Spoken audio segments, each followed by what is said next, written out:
Content warning. This podcast covers some sensitive topics and could be potentially triggering.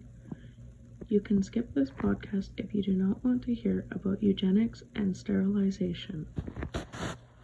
Today, I'm going to be talking about eugenics and the eugenics movement. If you haven't taken a disability studies course, eugenics might not be something that you're very familiar with.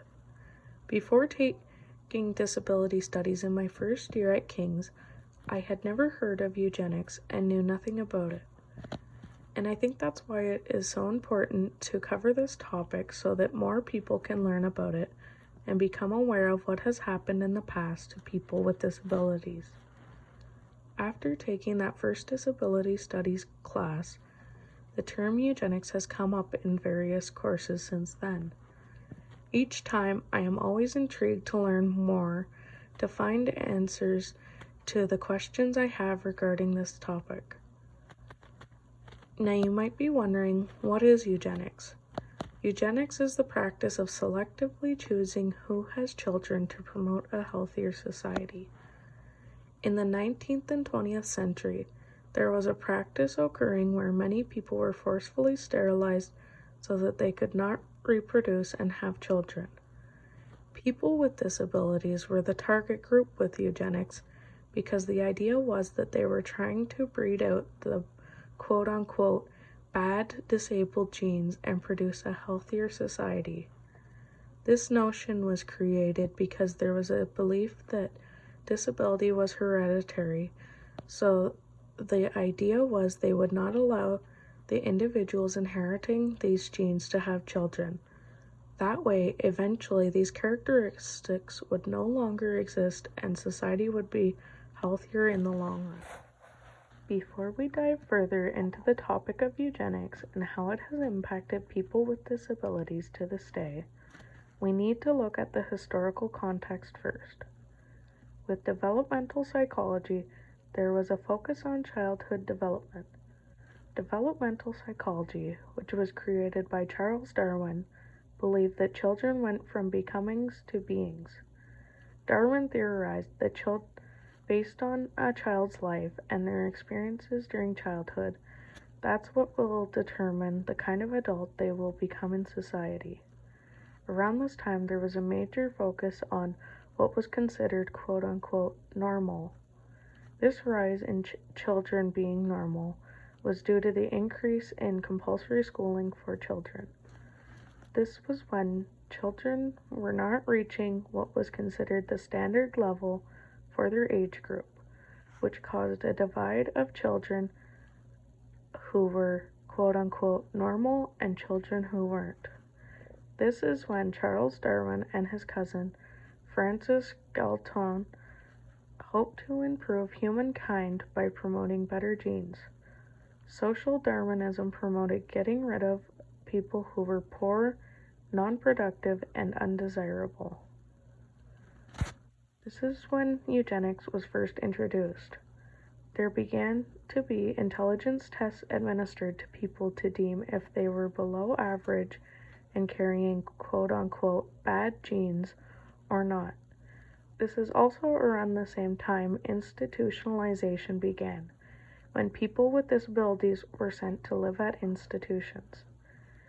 At these institutions, many people were forced to be sterilized. The sterilization practice took place in many different ways. Some individuals had all of their reproductive organs removed, whereas other people experienced mutilation and even castration. The procedures were irreversible and were meant to be that way, to stop disabled people from having children. Some individuals were given the choice on whether they wanted to be sterilized. Others were threatened until they agreed to it, and other people's families gave the consent to institutions.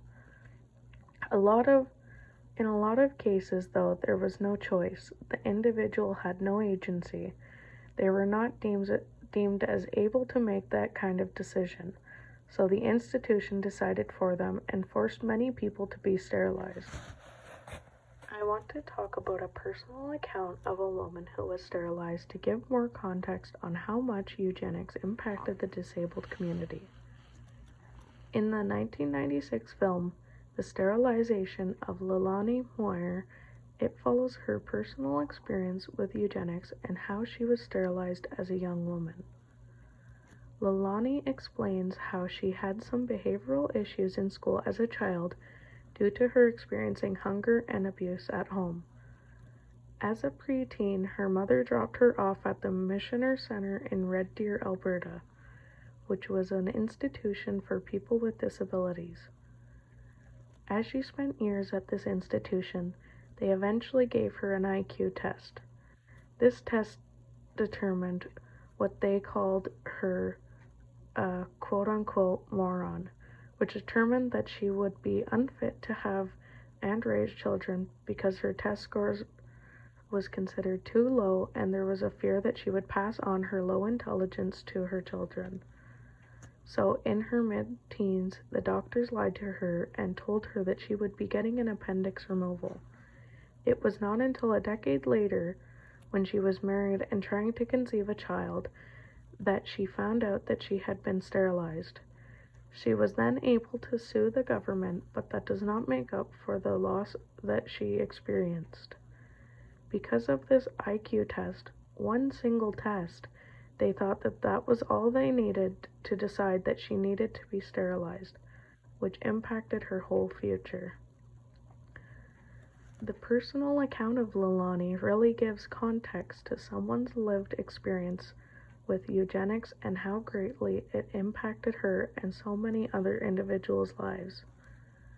Something to keep in mind is the eugenics movement is not suddenly over, and it did not suddenly disappear. There are still many living victims who are still greatly impacted by the emotional and physical damage caused from the sterilization process.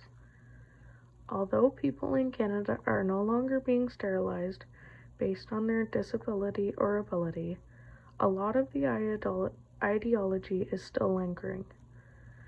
Viewing children from Darwin's approach caused children to be categorized based on what their ability should be based on their age. This is still seen in schools since children are placed in a classroom based on their age with other children their age. If the child does not meet the standard, they are seen as something wrong with them, and there is a need to find a label that suits their lack of abilities. To this day, people with disabilities experience oppression for being disabled and are typically looked down upon by many people. Some people even believe there is modern-day eugenics occurring in Canada. Eugenics is about breeding out the quote-unquote bad genes by deciding what characteristics are seen as good. This could relate to how when a woman is pregnant, they can have genetic testing and ultrasounds done to determine whether the fetus will be born with a disability or not. The parents are able to decide whether they would like to terminate the pregnancy or not. The parents do have a say on whether they want to terminate a pregnancy before getting these test results, but it does bring up questions like whether the person planned on terminating the pregnancy before finding out about the potential disability, or whether that made them want to terminate it.